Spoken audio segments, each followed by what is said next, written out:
Okay, so let's go ahead and get started. Our topic today is going to be clinical tasks. And these are little things that you can use to kind of remind people of things that have to happen, maybe before a patient, gets a final report. It can happen at any point in the workflow process. We have ways to link tasks to an exam or an order. And this can be used in multiple workflow scenarios. It's completely configurable by your organization.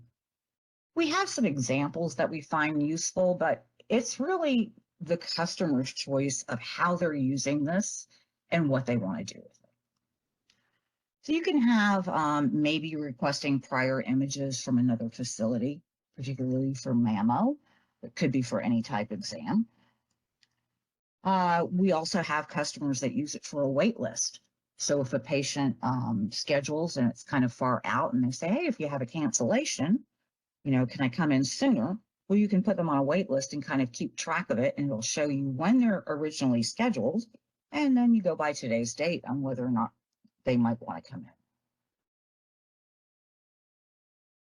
We also have some people that use it for protocoling.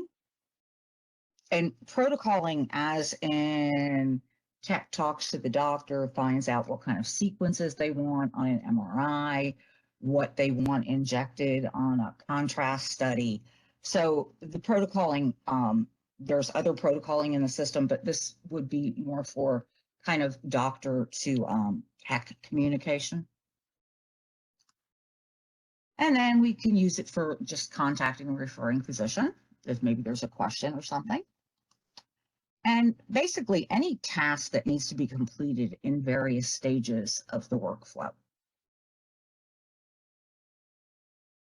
The configuration table for clinical tasks has a lot of information in it that can be used or not used. It's really your choice.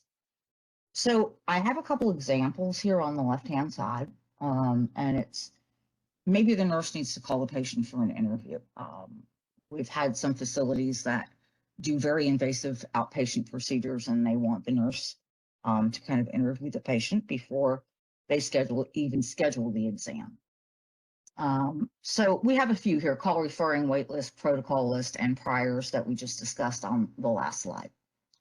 The default contact method can be blank and can be chosen when you actually contact the patient, or we can have a default contact method of a first phone call. If that's your first normal way of communicating. And then it has a default follow-up days.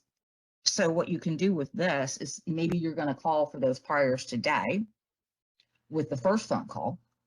And then in 3 days, you want to always check on those priors again. So then you can put a default follow-up day in there as well. And if this is yes, it'll be at the order level itself. We also have exclude from pending dictation worklist. And what that does is if the task is not complete, so maybe we don't have the priors for comparison, you can exclude it from the pending dictation worklist. So it doesn't present to the radiologist on their screen until they have everything that they need to go ahead and read the exam. Then, and it kind of cut off on my screen, so I put it on the bottom here. You can exclude it from both the pending and the all pending work list. So if you have radiologists working off pending, but you want to see it on all pending, you can have it there. But if you choose that to be yes, it's not going to display in either way. You're just going to still see it on the clinical task work list as an outstanding task. So using the feature is actually very simple. We're going to add a clinical task by right-clicking on an exam from any of the work lists. Once the clinical task is selected, an icon will display in the flags column. So here on the left-hand side of the screen, you see that this is my right click, and I'm seeing the clinical task there. And then once it has a clinical task associated to the exam, you'll see that flag of the kind of little 3 lines and a check mark on top of it that represents that there's a clinical task still outstanding. And again, if you hover over it, you'll find out more information.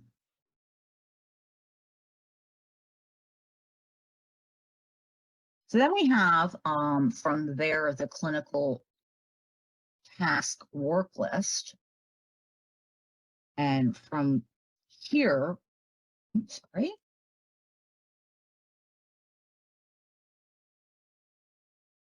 The clinical task work list can be used for any outstanding tasks by people in different roles.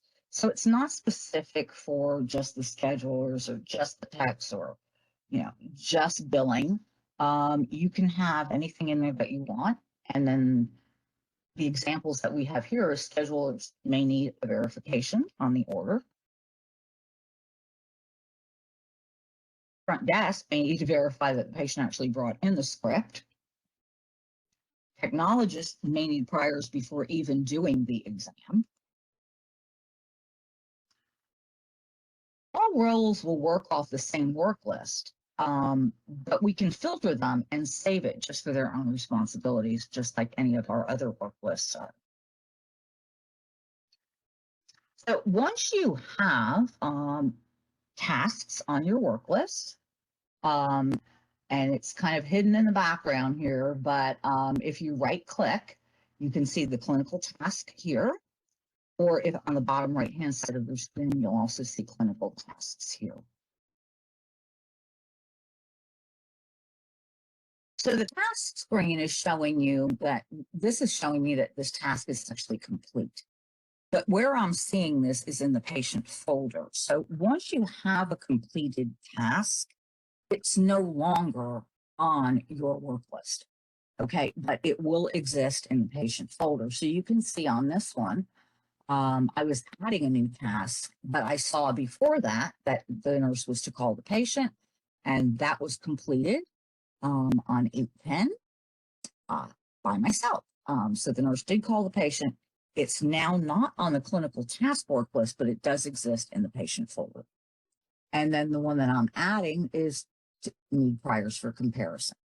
So you can see that that's an active task by the fact that there is no one or date in the completion time. Then you have in the task details, you can say, okay, I called, or maybe I'm going to have somebody else call. So I want the first contact to be the first phone call. If I make the phone call, that first part is complete. And then you would do the next follow-up type of a second phone call, or maybe a text or a fax or whatever your workflow dictates. On this one specifically, I said that I want to exclude this from both the pending work list and, both pending dictation work list until completed. Now, if I decide that I want to go ahead and not have that be excluded, maybe the radiologist wants to go read it and we'll do an addendum later, I can come here and uncheck this exclude, even though in the table itself, it said to automatically exclude it. So you can always exclude or unexclude just by clicking that one button and saving it.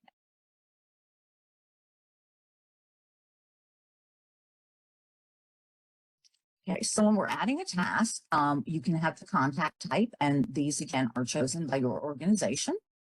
So you have contact log, contact details, and what we're doing is just adding to the task screen.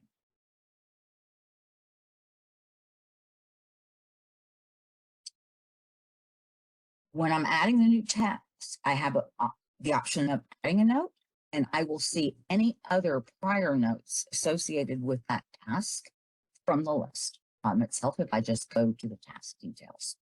So on this one, I had the next follow-up date as tomorrow, and the next follow-up type is going to be a second phone call. I did not exclude it from pending dictation work list, and I have not marked it completed. So when I save this, it's still an active task with some more information saying that the first phone call was made, and now we're looking at the next step in the process.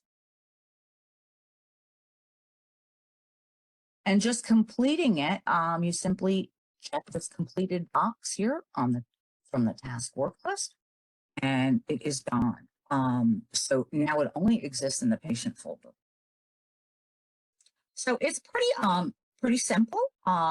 It's really not a big process to set up. Just to make your people responsibility, you have to make the person responsible to look at that clinical task work list. So, Heather, if you would unmute, we can take any questions that anybody may have.